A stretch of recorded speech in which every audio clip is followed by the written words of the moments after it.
Good evening and welcome again to IIW, Inspiring Indian Women's Heart to Heart Friday session just before the Valentine weekend. I'm your host, Hema, and today we have a very interesting session. We are going to learn a bit about Bharatanatyam, and at the end of the session, we will probably be able to do a tiny performance. So we've got Sabitha, the very lovely Sabitha, who's going to take us through Bharatanatyam today, and just a bit about her before we start the session. I had a chat with her, and she is a very lovely person, and I think she's just right to hold this session. She says that she has been passionate about dance since she was a child, and she was learning under her teacher, her guru, Mrs. Tulsi Rajgopal in Chennai, in India. She did her Arangetram in 1993. I actually started learning Bharatanatyam in 1994, Sabita. So you should be my guru. And at a very young age, at the age of 14, she was awarded the title Natya Tendral.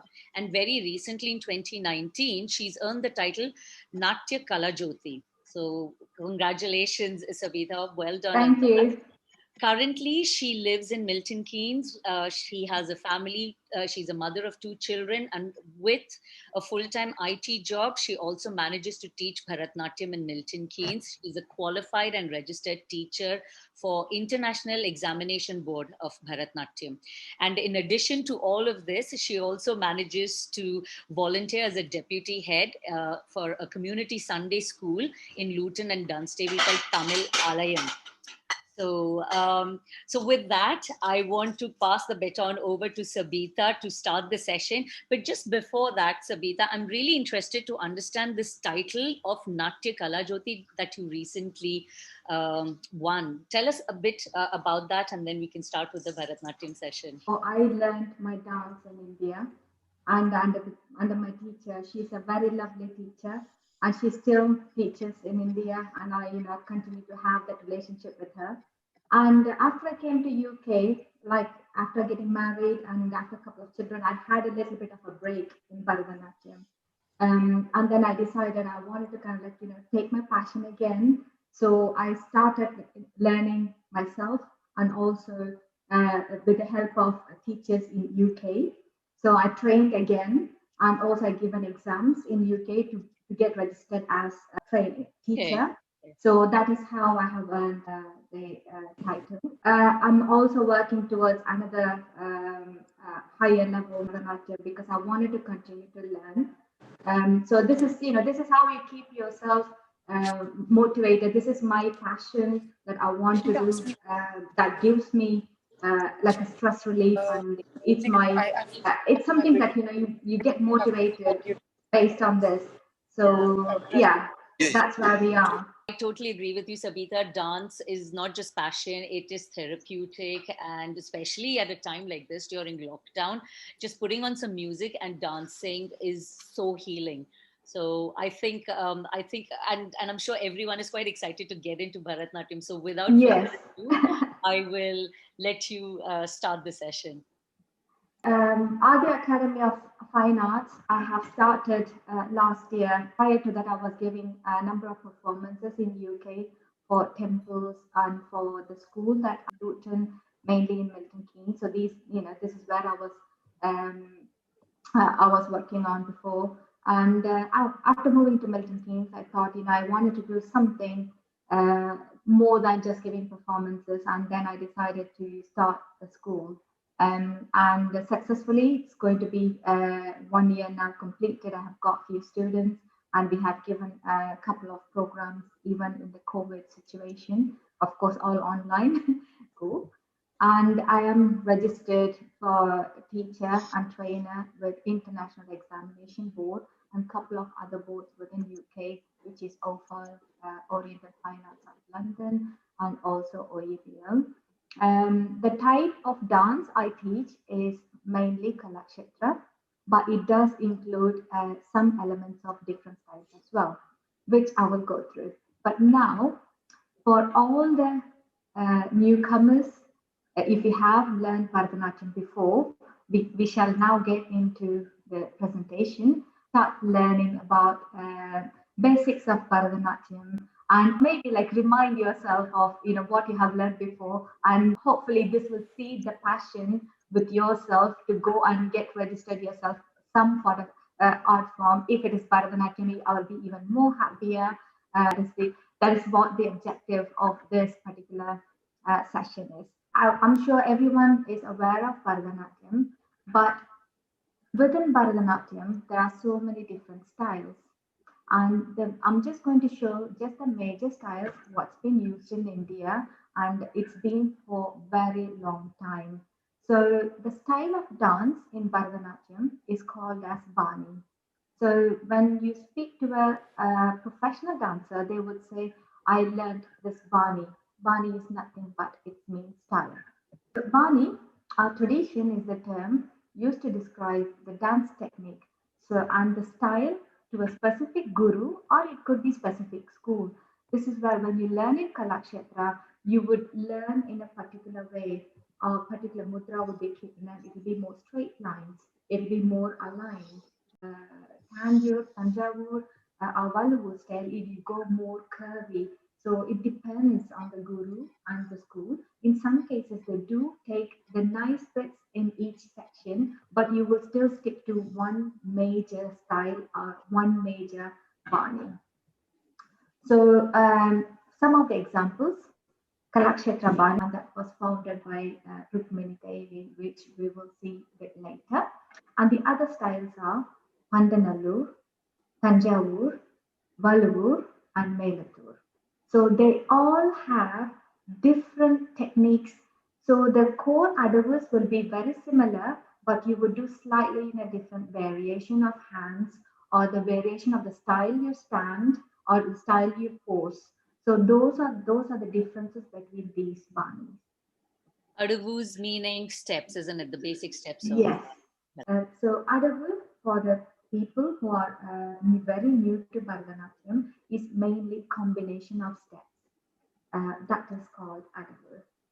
Adavu can be done in one step, two step, three step, or could be number of steps as well. So anything that if you in your mind, you can think that is a form you're actually dancing, but a little bit more in a structured way. To develop Bharatanatyam, there were so many people from olden days that's been they've been worked very hard and brought to a state where it can be formally created with a specific step, a specific program called Margam, which I know I might be introducing lots of words, but I think it's just nice for you to hear. Okay, these are the elements that makes Bharatanatyam. So to develop all these various programs or various dances, various repertoire, the key people who has actually formalized more is called Tanjore Quartet, who are based from South India.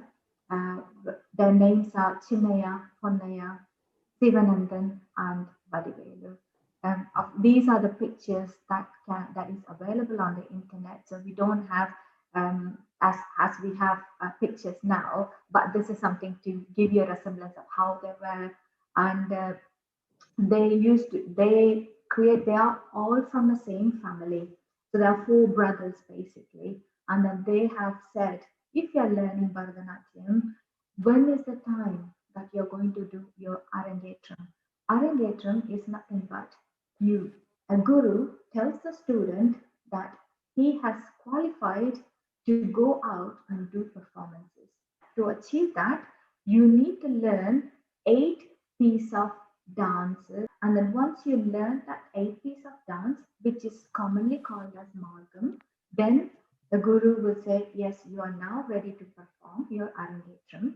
And then the Arangetram will be done in a very big, like how you do like weddings. So you will have a proper theater and you will have musicians. It has to be live musicians when you do Arangetram. And then when you finish that, you're formally qualified to go out and do programs. And then after the Tanjore quartet, Meenakshi Sundaram Pillai, he also played a very important role in getting Bharatanatyam more and more to light. And he's very poetic in nature, and this is how he got his emotions and all the dance pieces connected together. And he has produced really good students from him who has then um, went out and created more awareness of Bharatanatyam. So this is where the Bharatanatyam story is in a very short form. There's a lot of different stories because it has gone in various places, not just within India, also outside of India as well. So it is now around the globe. But I just wanted to give you a very brief outline today. So because of we have got 1 hour session, I would like us to do a bit more dancing as well. So I'm just going to stick to very basics today. So the lady you're seeing in the picture, she is called Rukmini Devi, and she is a founder of Kalakshetra, and she has played a massive role to get Bharatanatyam all over the world.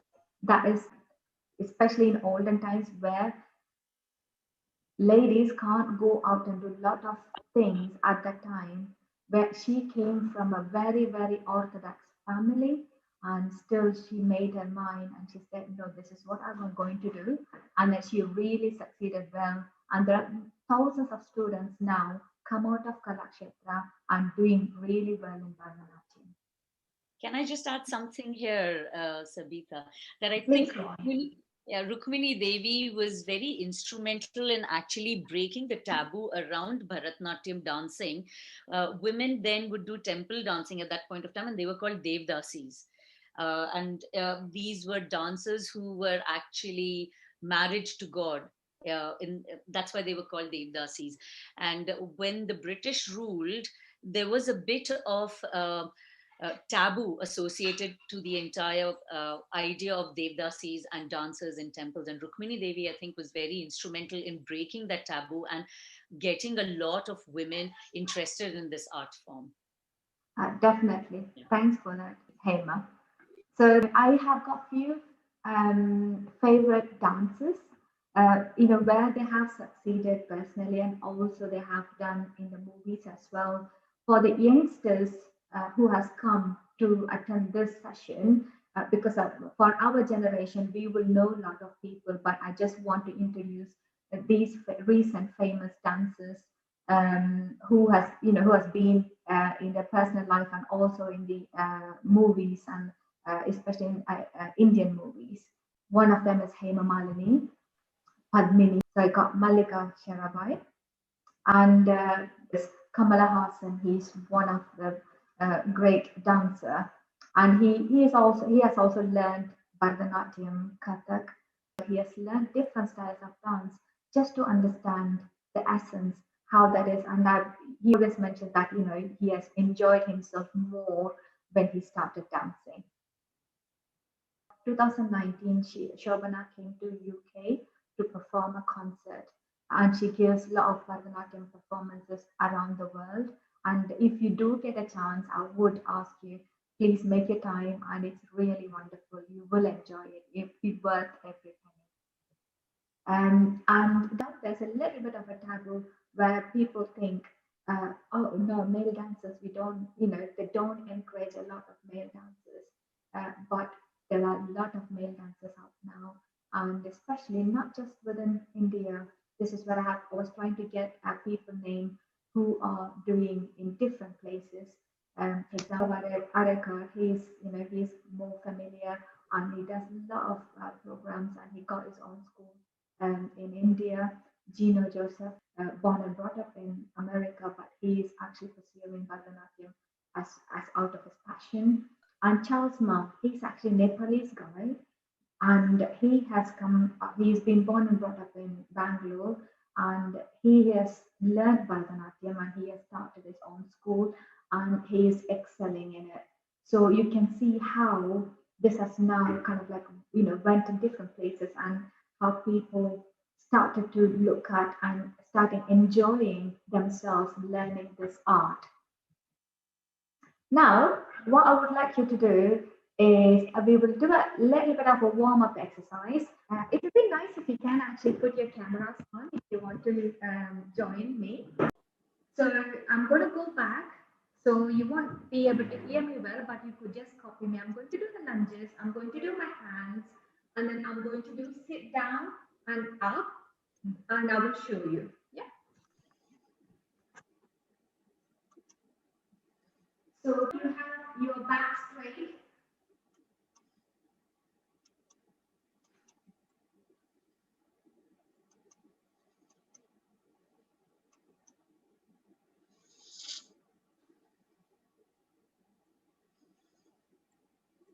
The 4 times,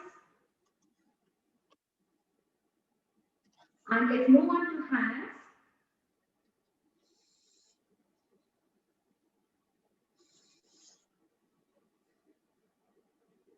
Change your hand.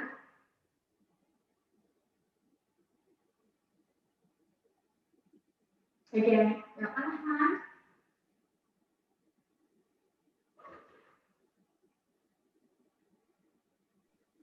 Change your hand. And the last one, I would like to hold your hand like this and try to sit down with your, try to go down with your foot, breaking your toes, like this.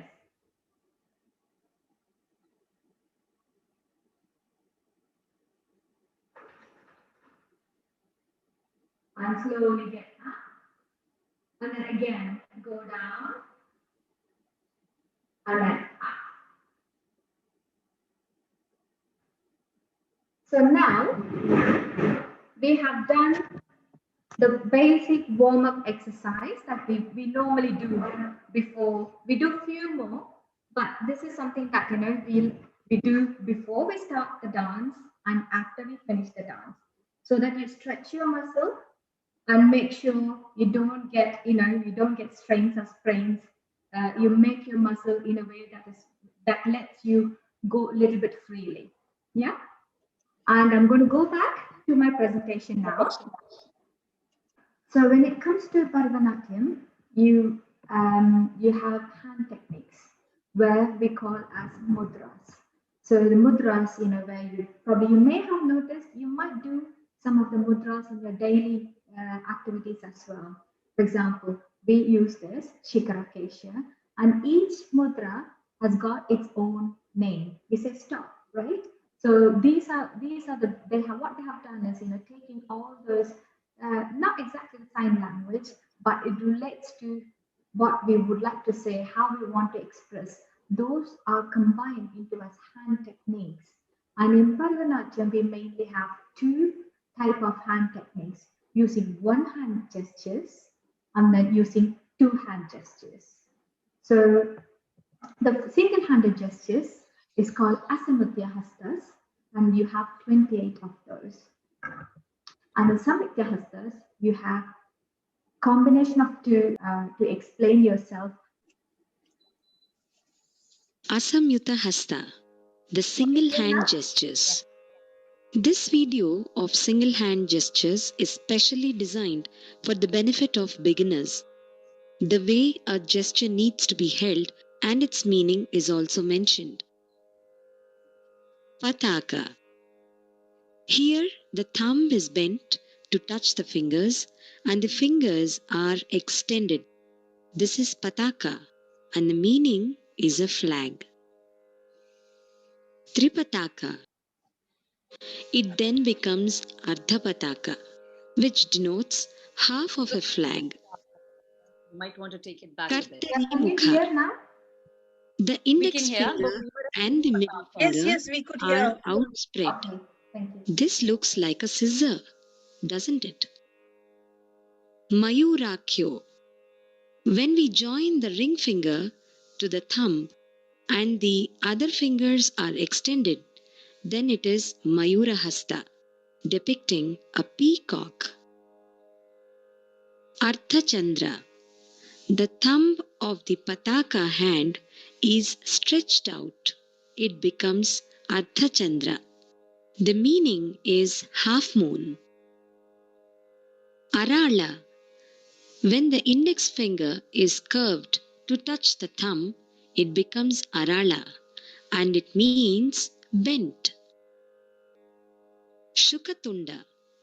In this hasta, we find the index finger and the ring finger curved to denote a parrot's head. Mushti.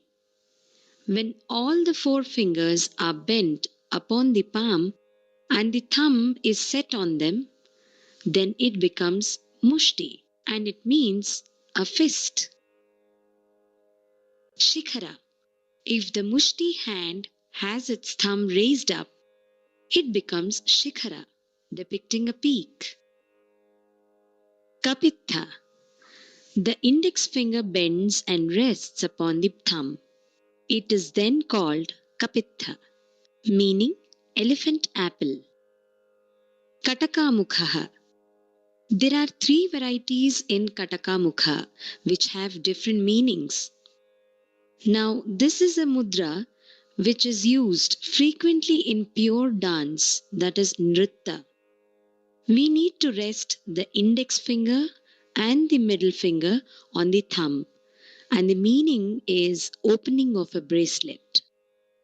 Katakamukha. In this variety of Katakamukha, the middle and the index fingers are curved and rest on the thumb, denoting a bird. Katakamukha. This last variety denotes a girl. The thumb and the index fingers need to be held together with middle finger looking down and the rest of the fingers extended. Suchi. The index finger is raised and the rest of the fingers are pressed to the palm.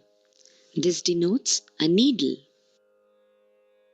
Going forward, in the next mudra, maintain the Suchi hand, releasing the thumb, which makes Chandrakala, meaning digit of the moon. Padma Kosha. When the fingers are separated and a little bent, and the palm is also a little hollowed, the hand is called Padma Kosha, and the meaning is lotus bud. Sarpa Shirsha. In this hasta, the tips of the fingers in the pataka hand are bent, which looks like a snake's hood. Mrugashirsha. When the thumb and the little fingers are extended and the three fingers in the middle are bent forward, it forms Mrugashirsha, denoting a deer's head. Simhamukha. The tips of the middle finger and the ring finger are applied to the thumb, and the rest of the fingers are extended. This hand means a lion's face. Kangula or Langula. Moving on, we need to hold Padma Kosha and tuck in the ring finger. It becomes Kangula, which looks like a bell. Alapadma. Here, the fingers beginning from the little finger are bent and separated from one another.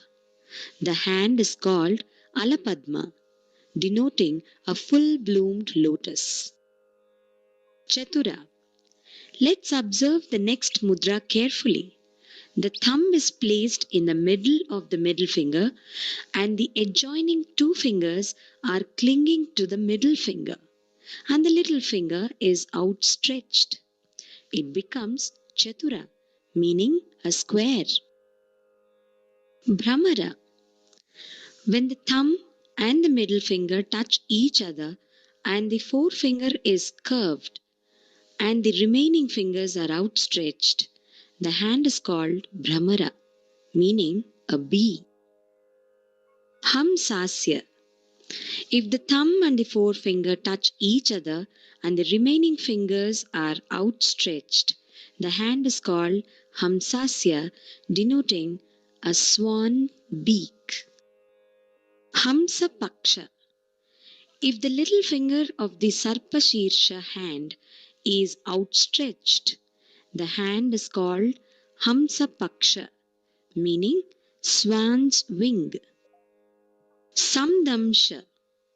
If the fingers of Padma Kosha are closed and open, then it is Samdamsha, and it means pincers. Mukula. If we bring all the fingers of our hand to meet together, then it is called Mukula, meaning a flower bud. Tamrachuda. We need to curve the index finger and hold the rest of the fingers in a closed fashion. Then it becomes Tamrachuda, denoting a cock. Trishula. We need to hold the thumb and the little finger, stretching the middle three fingers upright as if to show number 3. It denotes Trishula, the powerful weapon. Why don't you try now? Say. So I hope you all enjoyed, looking at the different mudras. I have just shown you the mudra where you will be using single-handed. If you go on to double-handed as well, then it will be, detailed. So I hope you have learned something new from the mudras. And now let's see how one mudra can play different parts. I just want to explain about one mudra, and then next part we will go into the most awaiting the dance. Okay, so I just want to show this example where Shikara Kesha, or you can call as Shikara. So how many people might think what instances we might use? And you would be surprised to know how many instances we actually can use or denote. For example, Shikara is shown as God of love, and you can represent that as bow. When you might have seen in the pictures where Rama used to stand and then we denote like this. And stamba is like a pillar. When you show that, when you want to express a pillar, you use shikara. And also to say yes, definitely that is to say, we also, even nowadays, we want to say yes, good, we go as shikara, we use the shikara occasion, say yes, that's fine for me. And also to denote lips.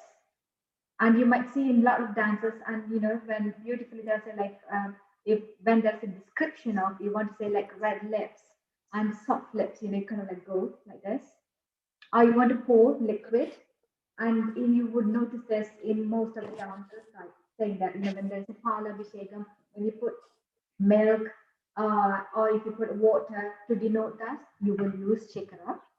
And also to show the teeth as well, and also questioning why do you want to do this, to express the questioning.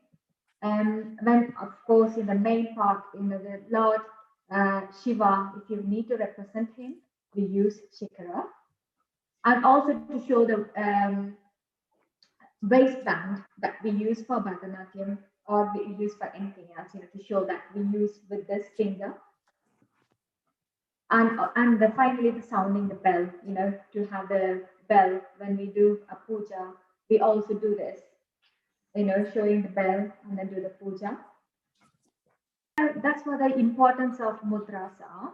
Now I would like to move on to sloka, and this is where I took a familiar sloka, so people are already aware, and then it will be a little bit easier for you to learn the steps. In this sloka, you will see there's few mudras, which I will go through just before we go through the dance. But for the little younger ones, I just want to say, I'll give a bit of explanation about what we are going to learn. So, guru, what is guru? Where did this word come from? This is a Sanskrit word, and guru meaning, darkness, and ru meaning remover. So basically, when we say guru, that means he or she is a remover of darkness and gives us enlightenment. This is where the word guru formed, and we use that for our teacher, who removes our darkness, in the sense the ignorance or not knowing the art that what we are going to learn, and give more knowledge and enlightenment about the art or about anything that we are going to learn. So the sloka dance that we are going to learn today is Guru Brahma, because I wanted the young children to be aware what Guru Sloka means. And this is the start of the dance as well. So Guru Brahma, Guru Vishnu, Guru Devo, Maheshwara. So what is said in the stanza is Brahma, who is our creation, Lord of creation, Vishnu, who is our protector of the world, protector of humans, or protector of anything, any living being and non-living being. And we say Guru Devo Maheshwara, meaning the Shiva, who is the destroyer of the evil. So all these three gods we are referring to in this lokam, and we say that the Guru is the leader of our path, who leads to us in the right direction. And we say that Guru is our God of gods, because this is the respect that we are giving to Guru. So when we say Tasmai Sri Guruve Namaha, means we bow to the Guru and we respect Guru as God of gods. So let's see. This is the dance I want to show you, and I'm going to teach you as well today. I have asked my daughter to perform this, so that you can see and learn. And at the end of the session, I will be sharing this video as well, this dance video. If you could learn perfect more, and then if you can post your video to our IIW wellness chat, that would be really good to see how many of you have practiced after learning this dance. Vishnu, the protector, and You might want to increase the volume, Sabitha. Increase the volume. And also the destroyer of evil. This song also mainly talks about the Guru and how we worship and praise the Guru before anyone else, including the gods. Thank you.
Okay, I'm going to thank you. I'm going to stop sharing now, because then let's learn the dance. I know there's only 5 minutes left. Let's give a try. So, kids, I can see someone is dancing. I'm just going to do the hand Opportunity. so that I can't see my video. Okay.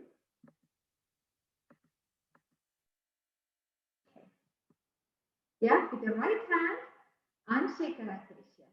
Very good. Yeah, very good. And then for Brahma, this is the pose you're going to learn. So right hand showing Samshya, there you go. Right hand this way, saying, it's good like that. Yeah. Make sure your elbow is up. I don't want the elbow down. Up. Yeah. And the other hand is Chatura. Do you remember when you saying the mudra? They were saying like gently land your thumb and then this. Very good. And then this is the pose for Brahma. Yeah. So Guru. Just do after me. Guru. Brahma, then Guru, Vishnu. He has got two hand gestures. One is the Shankam. You hold the thumb and then put your other thumb on it and then show there one side and then show the chakra, the wheel on the other side. Yeah, and you can turn or you can keep it that way. Both are good to do. So when I say Vishnu, is Shankam, which is the conch, and chakra. Yeah. So far we have learned four steps: Guru, Brahma, Guru, Vishnu,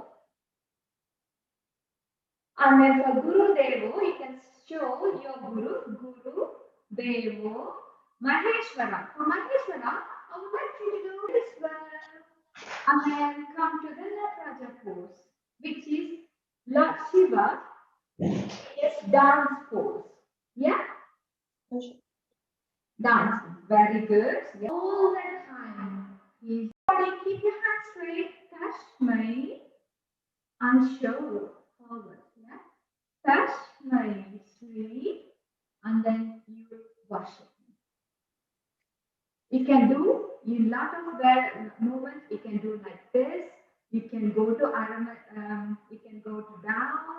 You can do a bit of sideways, and then you can do a bit of big round, and then yeah, I will share that video for you to watch. And what I would like you to do as a after exercise is, now you know the hand movements, what you have learned today. I would like you to take this opportunity and then record yourself, dress up yourself with what you have got nicely at home, and then make, I will send you the audio of the song as well.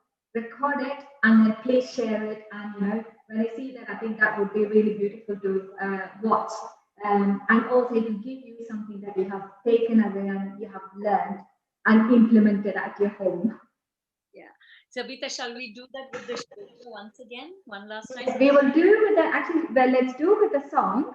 Yeah, 3 minutes left. right. So I can see kids are doing with me, so I would like to. Nice. Yeah. Because we've only done the mudras, but now if we put it together with the shloka in one full flow, it'll be nice.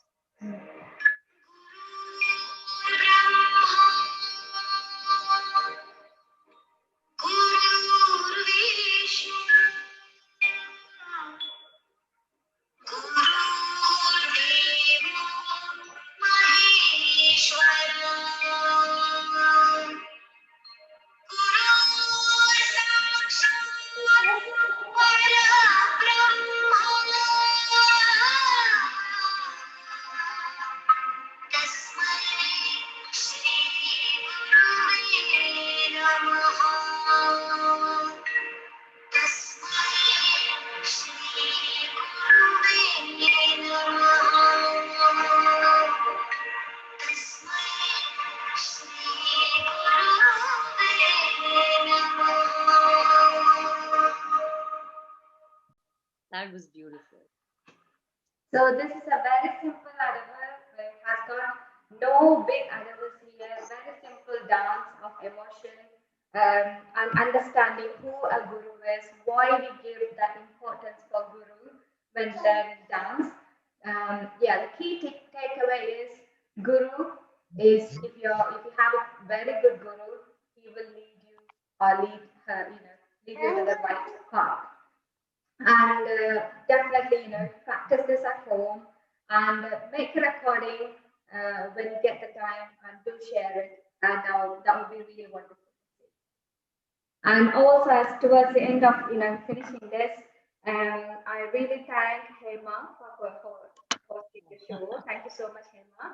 And Rashmi, thank you so much for giving me the opportunity to bring some awareness of Bharathanatyam, especially in this lockdown period, what they could do at home. Trying to kind of like seed some thoughts about this art form into their minds. So definitely, thank you so much, Rashmi. Much appreciated. And all the participants, with the youngest one where I can see Hinava with the little green thing on. It's really nice and cute. And she was trying to do mudras as well. So it's really Yes. very nice to see that, age of that child, and she's interested. So definitely, please continue. And wherever Thank you you. are, find the right teacher where you live, and I would say please, focus on the art, and I think you will definitely enjoy it. Oh, thank you so much, Sabitha. That was a very lovely session. I will admit that I've been a bit lax about my own Bharatanatyam practice. So after this session, I feel I'm going to go back and do my Swalla Jati that I wanted to do for a while. This has been very beautiful, and I think you're very large-hearted to actually say wherever you are, find a guru near you and learn. Because I know you're running your own school as well, Aadya, and right now you're doing it online. So nothing stopping from people here in this session to actually book, to get in touch with you and book some sessions and learn online. Because at this stage, physical distance doesn't really matter.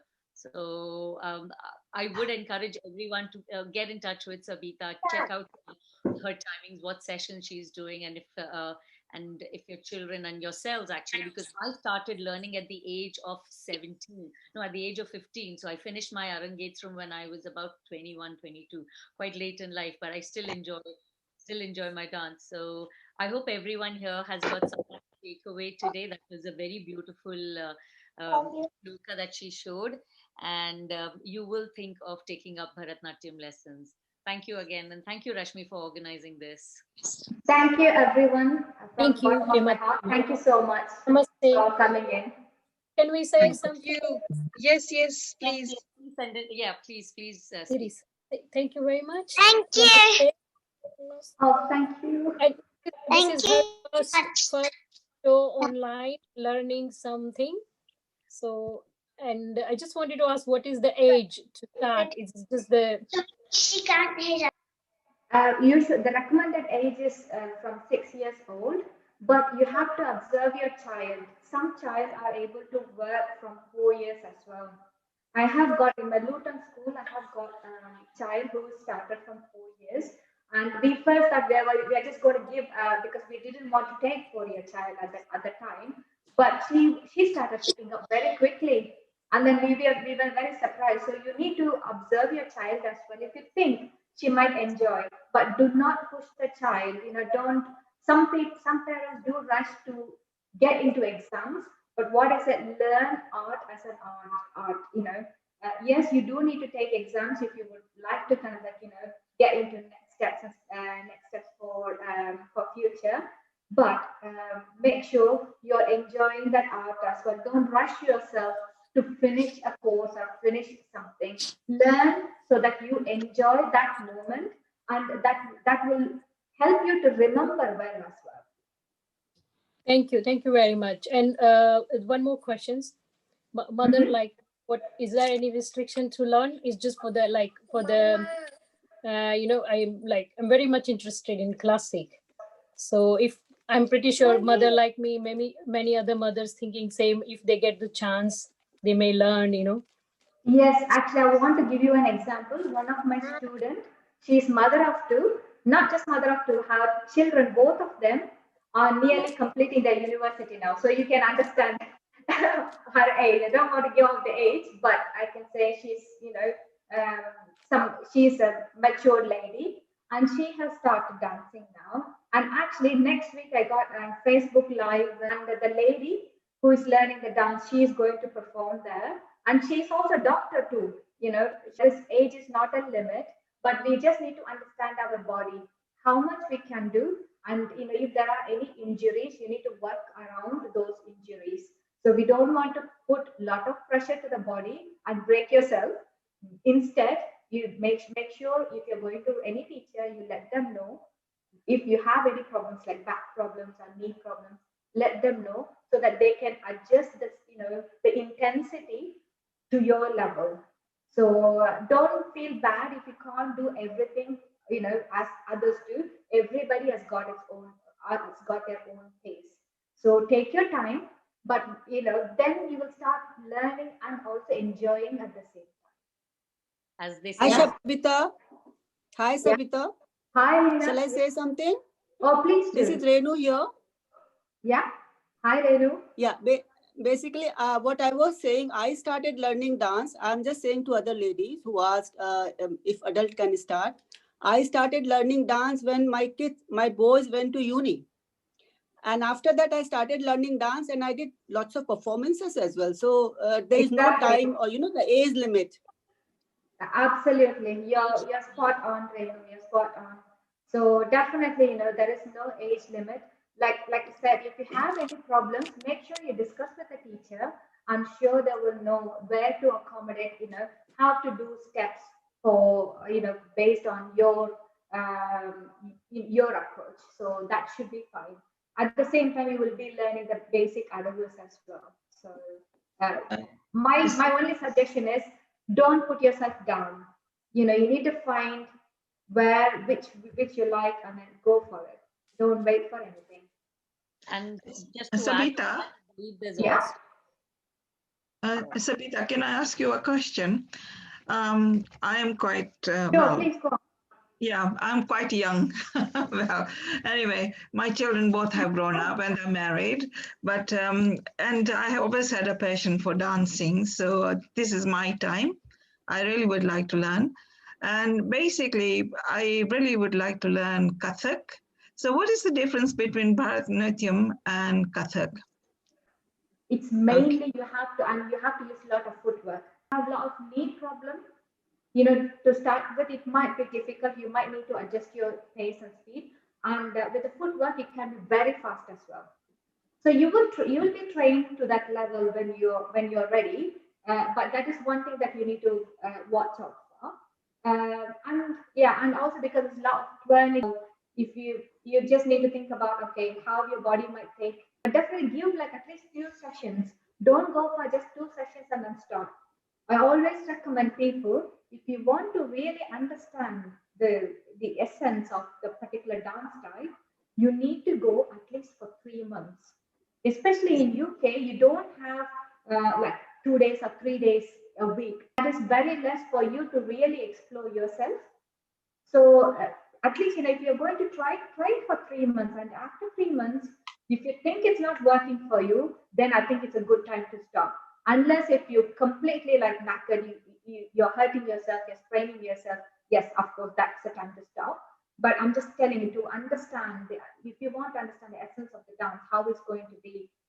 Because sometimes if you haven't done any activity and then you go to the dance, and especially that, like I said, that you will be using heavily your footwork, and that is the main piece within Kathak. Footwork and twirling. This is the main essence. So if you haven't done, you might feel, you might not feel because it's something shock to your body. So it will take a bit of time. So you need to give a little bit of time to understand yourself and your body as well. Which one would be better? Would it be, do you think I would be more suitable for Bharatanatyam or Kathak? It really depends actually, because if you think you can actually manage the footwork and twirling, you can give a go. And I would suggest maybe try 3 months, for example. Don't rush, because learning dance is not a 3 months or 6 months job. It goes on years. So you want to understand and identify what you like. I can see you have a passion towards Kathak. Yeah. So give Kathak 3 months and do the same thing after Kathak, maybe three months for Bharatanatyam, and see which one you will fit more. Because you need to kind of give yourself a bit of test as well. What it suits you and what you can actually do. And what you enjoy doing it. Sometimes, people see from outside. This is where when people say that I'm going to try, and if they stop in 4 weeks, it's they haven't actually given enough time to really think about it. So yeah, anything, try for 3 months and then see how it is. Go for different classes. I think it's good anyway. You can learn combinedly as well. If you're learning Kathak Tuesday, learn Bharatanatyam maybe Thursday. So it gives you variation, and also it's part of your exercise as well. You don't have to go to the gym. You can you can pay here. That's you can balance it that way, and also you're learning some new skill at the same time. True, and it will be good for my brain as well, isn't it? Yes, Especially absolutely, at our age. absolutely. Yeah. It's been scientifically proven, not just any age. I mean, right from the start, whenever you learn dance, just the fact that you've got to learn the beats, you've got to learn the footwork, you've got to learn the choreography, that keeps your mind very active. And Yeah, they say there's no age to begin learning dance, and whenever you start, that's the best thing. And if you're ever confused, then as a kid, I know why I wanted to pick Bharatanatyam, because I love the costume, so I enjoyed. So I decided I'll go for Bharatanatyam, but I'm open to learning Odissi and Kathak as well now. So yeah, no, feel just have no limitations in your head. You know, just give everything a chance, and you will find you will enjoy it. Yeah. yeah. Do You you will know know. anyone in Yeah. London? Do you know anyone in London? Do you know anyone who Hello? teaches in London? I know. What I will do is I will send few links as well in London, because Yeah. one of the famous, I think you might have heard. There's Bhavan Yeah, is we know really Bhav. good because you get well-trained teachers. They actually come from India, and they also teach about not just the traditional method. They also teach about how to kind of like discipline yourself. So it's really good.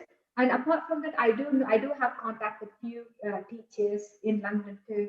I'm happy to share their contacts. Which part of London do you live? I live in Middlesex, Harrow. Harrow. Harrow. Oh, okay. I have got a couple of teachers there who I know. I will definitely share That's that number. fantastic. Yeah, yeah. That's fantastic. Yeah.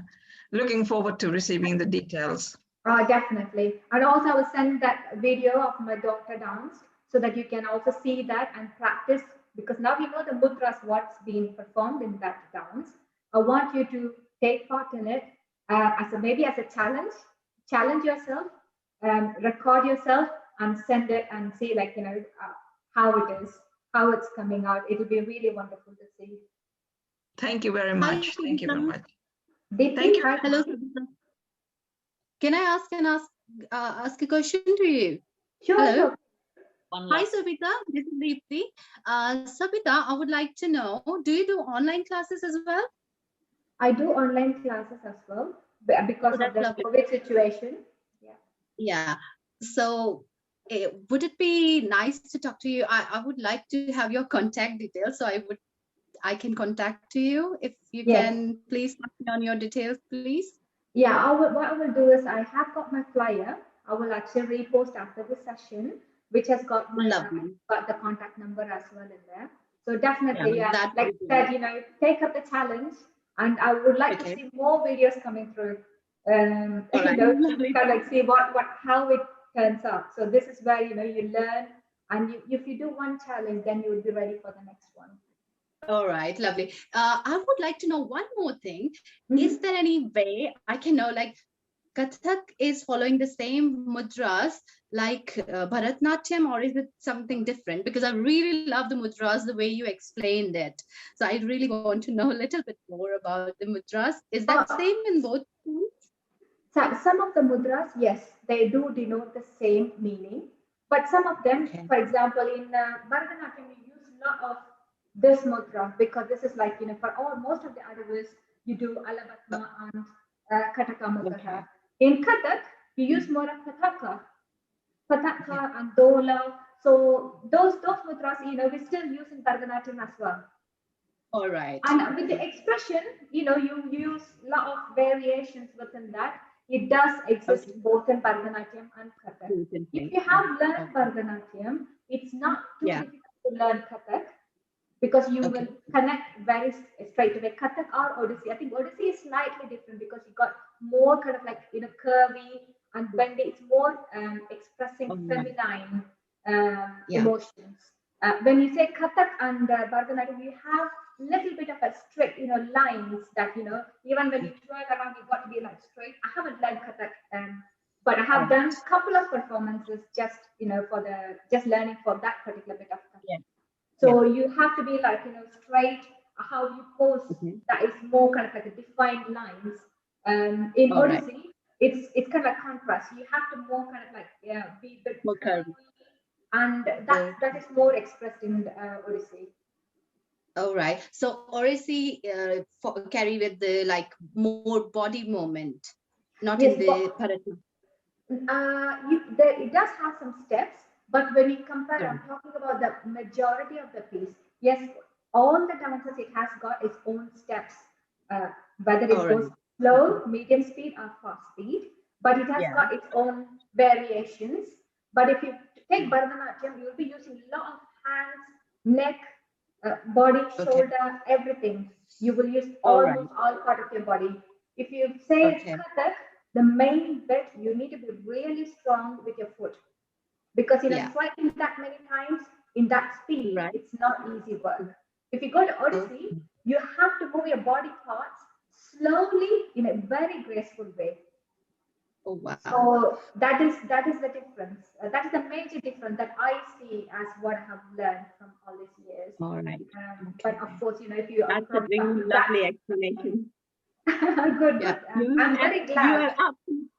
You explained it really well. I'm really confused between these forms of dances, but now I'm really cleared about like, okay, this is that and this is that. Lovely. Thank you so much. No, thank you for Thank you, your Sabitha. yeah. Please do share your details. I will do definitely do Thank after this you. meeting. Yeah. You're doing really great. Thank you. Thank you very much. Thank you so much. Rashmi, any last words before we close the Thank session? you. Thank you very Thank you much. so much. Yeah, I just want to say that I really enjoyed, watching all this, because it's completely different kind of session. It's Yeah. it's a lot of interaction and a lot of fun, and we really enjoyed Sabitha. Looking forward to having more sessions like this, and yes, hopefully after International Women's Day, we'll go on with a bang, keep on doing more. And Hema, you're such a natural speaker and a host. Thank you so much. And I'm really very, very thankful to the wellness team. They all come together in support and talk to each other, even if they're not interested, even if in case they are not wanting, they're busy, they still come. The team comes to support, which is so good. I'm really very, very grateful. We are all together as a team working and supporting each other. Thank you all once again. And Goodbye. all together. Thank you, Bye. everyone. Thank Thank you you. very much.